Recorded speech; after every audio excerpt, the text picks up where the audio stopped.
Today we celebrate in the Christian calendar the annunciation. This is the time when the angel Gabriel announced to Mary that she is going to be the virgin who is going to conceive and bear the Son of God, the Savior of the world. This story is found in Luke chapter 1, verses 26 through 38, but I just want to highlight a couple of thoughts.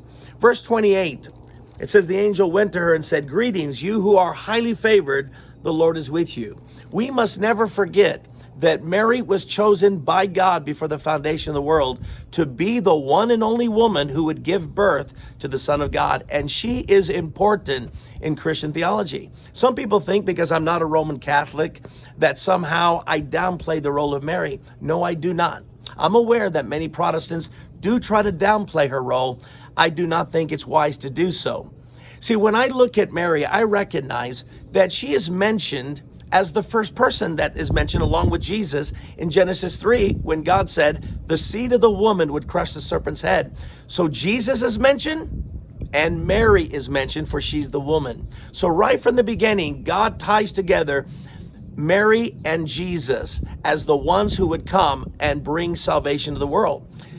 Christian theologians early on in church history called Mary the new Eve, even as Jesus was the new Adam.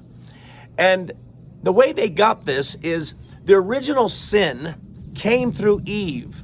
She listened to the serpent. The serpent told her to tell her son or her husband what to do, and she gave the fruit to him and told him to eat, and he did. So sin came through a woman to the man, and he ate.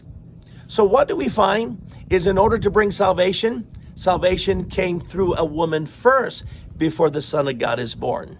So she is rightly the new Eve for us, for she had to listen to God. Just as the first Eve listened to the serpent, Mary had to listen to God through the angel.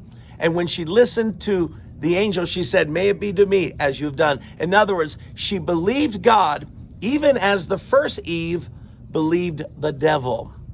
And then when you look at it, God told Adam, because you listened to your wife and ate the fruit, cursed is the ground because of you. What was the sin? He listened to his wife. So what does Eve do, or Mary do? They tell her, "Please tell your son to help this couple who needs wine." And what does she say? Do whatever he tells you to do.